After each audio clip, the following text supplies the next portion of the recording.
Urwah bin Zubair, anak beliau, menceritakan di tubuh ayahku Zubair ada 13 luka sabetan pedang. Salah satunya di pundaknya, dan itu semua karena berperang. Luka itu saking dalamnya, sabetan pedang yang dipukul ke badannya membuat lubang. Ada sabetan pedang itu lubang, dan aku bisa memasukkan jariku ke dalam luka itu. 2 sabetan pedang yang sangat dalam, ada 3 ya, 2 didapatkan di perang ya, Badar, dan 1 lagi di perang Yarmuk. Jadi ini sabetan pedang yang didapat di pundaknya, karena Zubair punya ciri khas. Kalau berperang itu, begitu berhadapan sama musuh, tinggal tunggu instruksi. Panglima perang yang mengatakan Allahu Akbar, dia paling depan, paling pertama menyerang, gitu kan. Selalu di depan, tidak pernah terakhir, tidak pernah di tengah-tengah, selalu awal.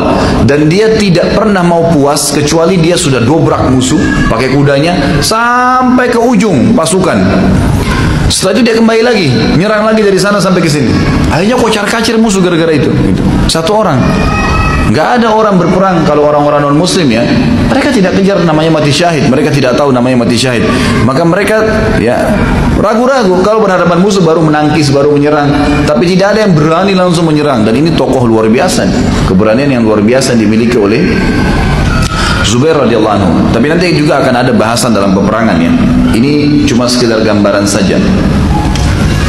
Kata Ali bin Zaid rahimahullah, seorang ulama tabi'in, aku pernah melihat Zubair di bagian dadahnya ada seperti tanda-tanda yang besar, seperti mata-mata unta. Dan itu adalah tanda tusukan tombak atau anak panah. Jadi biasanya kalau tombak dilempar tertusuk di badan seseorang, maka menghasilkan lubang, gitu kan. Zaman sekarang mungkin masih ada cara untuk dioperasi, dikembalikan, ditutup. Zaman dulu nggak bisa. Jadi tombak ya sudah ditutup sampai darahnya berhenti, kering sendiri, ya sudah berarti jadi berbekas, gitu kan. Di dada Zubair ditemukan banyak sekali ya, waktu beliau terbuka bagian bajunya, karena zaman dulu orang menggunakan izar dan rida ya, seperti baju ihram. Jadi bagian atas itu cuma dililit-lilit saja, biasanya begitu. Maka ada kelihatan lubang-lubang tersebut, dan itu adalah bekas tombak atau anak panah. Dan beliau tetap tidak pernah mengeluhkan kepada orang lain. Dan ini masuk dalam substansial bahasan bagaimana kesabaran dia dalam menerima apapun yang diterima dari jalan Allah Subhanahu Wa Taala. Zubair termasuk orang yang hijrah di Habasyah. Dan Habasyah ini adalah Ethiopia tentunya. Di awal-awal Islam, kaum muslimin banyak disiksa oleh orang-orang kafir Quraisy, sebagaimana kita tahu, sampai Allah Subhanahu wa taala mengizinkan melalui lisan Nabi Muhammad sallallahu alaihi wasallam untuk hijrah ke Habasyah. Ya, hijrah ke Habasyah. Maka hijrahlah sahabat-sahabat Nabi, dan diantaranya adalah Zubair bin Awam. Dan ini ada fadilah sendiri, karena orang yang hijrah itu punya pahala ya, hijrah itu ibadah. Dan Zubair termasuk sama dengan Uthman bin Affan, hijrah ke Habasyah dan ke Madinah. Jadi 2 pahala hijrah yang mereka dapatkan. Pada saat sahabat tinggal di Ethiopia, di Habasyah ini, Najasyi, raja mereka pada saat itu, yang akhirnya masuk Islam di tangan Ja'far bin Abi Thalib. Dan ada hukum sendiri di sini. Najasyi pada saat masuk Islam didengar oleh para pendeta-pendeta dan pastor, dan mereka pada saat sudah mengatakan Isa anak Tuhan. Maka mereka pun berusaha menggulingkan Najasyi. Maka Najasyi akhirnya menyembunyikan Islamnya, dan beliau sempat meletakkan di bagian bajunya lembaran Al-Quran yang ditulis di atas kulit, dibawa oleh Ja'far lalu ditaruh di dalam dadahnya. Lalu dikumpulin sama dia pastor-pastor semua, sambil dia mengatakan, kenapa kalian mau memerangi saya? Kata mereka, engkau telah berkhianat wahai raja. Engkau telah mengubah keyakinan kami bahwasanya Isa itu anak Tuhan. Gitu kan? Lalu kata Najasyi, apa yang kalian yakini? Mereka bilang, kami yakin kalau Isa anak Tuhan.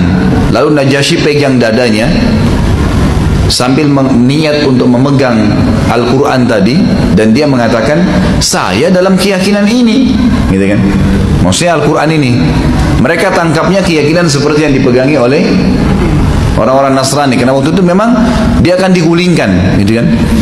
Yang terjadi adalah ada salah satu dari pastor yang ada hadir pada saat itu, sepupunya Najasyi, dan dia tidak terima itu. Dia bilang, pasti Najasyi ini dusta, nggak mungkin. Dibentuklah sama dia pasukan untuk memerangi Najasyi. Terjadi perang. Nah, sebelum terjadi perang, kaum muslimin sahabat yang sudah lari dari Mekah waktu itu merasa tentram di Ethiopia karena dikasih makanan, minuman, naungan, mereka bebas beribadah semaunya, gitu kan. Bahkan Najasyi sempat syahadat di tangan Ja'far bin Abi Thalib. Makanya waktu beliau meninggal, Nabi SAW sempat mensolati ghaib Najasyi, karena waktu beliau meninggal sudah tidak ada lagi sahabat di Ethiopia, semua sudah hijrah ke Madinah, gitu kan.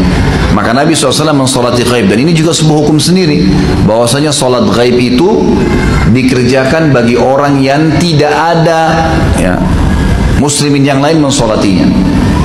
Kalau kita di Indonesia kan meninggal di Surabaya, Jakarta solat ghaib, di Bandung solat ghaib. Ini nggak pernah ada sunnahnya sebenarnya.